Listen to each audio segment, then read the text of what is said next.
ऐसा बीज बो के जाऊंगा कि अलंगपुर गांव का आने वाले समय पर और बेहतरी के लिए और अच्छाई में नाम आएगा।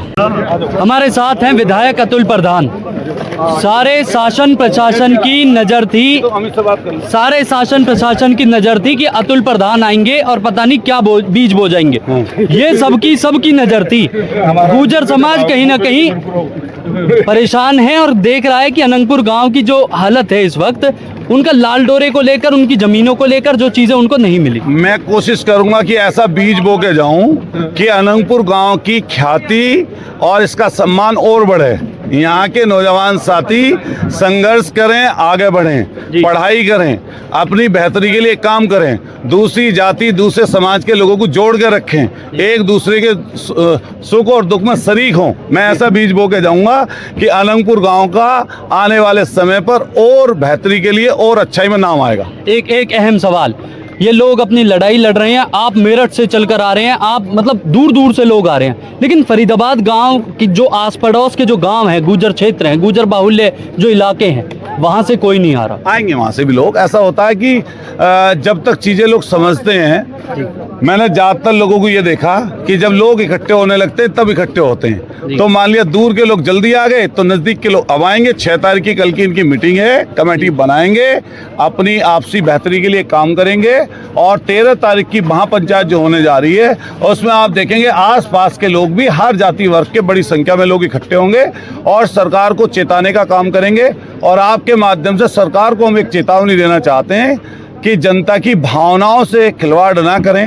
हालांकि भारतीय जनता पार्टी की सरकार हार्टलेस है, ये हृदयहीन सरकार है, इनमें भावनाएं नहीं है।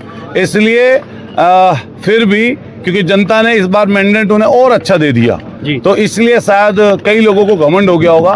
लेकिन हमेशा ध्यान रखना, लोकतंत्र में घमंड और गुरूर नहीं चलता और आने वाले समय पर अगर आप जनता को ज़्यादा परेशान करोगे तो जनता इसका हिसाब चुकता करेगी। आखिरी सवाल, आखिरी और अहम सवाल, केंद्रीय मंत्री ने आश्वासन दिया था पहली बार कि घर नहीं टूटेंगे, घर टूट गया तो लोगों में रोष आ गया।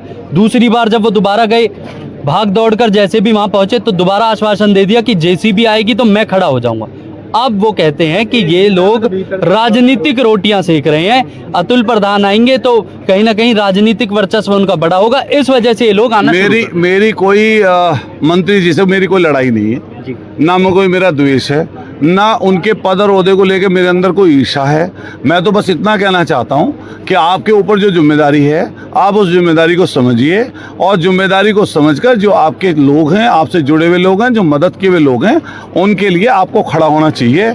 मैं आपके माध्यम से सरकार और सरकार में बैठे हुए लोगों से कहना चाहता हूँ कि सरकार और सरकार में बैठे हुए लोग जनता के हित की बात करें और कभी कभी अधिकारी और जो ये लोग होते हैं प्रशासनिक अमला, ये कोर्ट में भी अच्छी तरीके से पैरवी नहीं करते। अगर ये लोग सरकार या सरकार में बैठे हुए लोग अच्छी तरीके से पैरवी यहाँ की किए होते, अगर ठीक तरीके से यहाँ की वस्तु स्थिति से और स्थानीय जो यहाँ पर चीज़ें हैं, जो इनके डॉक्यूमेंट्स हैं, इससे अवगत अगर कराए होते तो सुप्रीम कोर्ट का भी आदेश मुझे नहीं लगता कभी आ सकता था। इन्होंने तथ्य छुपाए और ठीक तरीके से पैरवी नहीं की, क्योंकि गाँव में जो आम आदमी रहता है वो सुप्रीम कोर्ट तक पैरवी करने के लिए नॉर्मली नहीं जाता। तो ये निश्चित रूप से सबको सरकार में बैठे हुए लोगों को समझना चाहिए कि अपने उत्तरदायित्व का निर्वाह करें। और फिर मैं ये कहना चाहता हूं, जो भी हमारे साथी जो भी मुझे सुने, आप व्यक्तिगत रूप से किसी का विरोध या किसी की ऐसी बात मत करिए जिससे समाज में बंटवारा हो। हम लोग कहना चाहते हैं कि जब महापंचायत हो वो सरकार वाले लोग भी आएं, अपनी स्थिति स्पष्ट करें कि उन्होंने अब तक क्या किया और आने वाले समय पर इस अनंगपुर गांव और आसपास की क्या मदद करेंगे। बिल्कुल, थैंक यू। एक बहुत बड़ा मैसेज है गुर्जर समाज की तरफ से और ये दर्शाएगा और ये दिखाएगा कि इनकी ताकत क्या है। लेकिन कल पंचायत है गांव अनंगपुर में, जिसमें 84 पाल और 12 गांव बढ़ानाव के होने वाले हैं और उसके बाद महापंचायत का ऐलान होगा। लेकिन दिशा और निर्देश क्या है ये तो आने वाला वक्त बताएगा। अभी जो लड़ाई है वो लड़ाई चल रही है, कल के बाद अभी जो लड़ाई जो चल रही है वो चल रही है अपने अस्तित्व को बचाने की, गांव अनंगपुर के अस्तित्व को बचाने की। और कल के बाद तय होगा कि रूपरेखा क्या रहने वाली है। आप देख रहे थे न्यूज़ हेडलाइंस। धन्यवाद।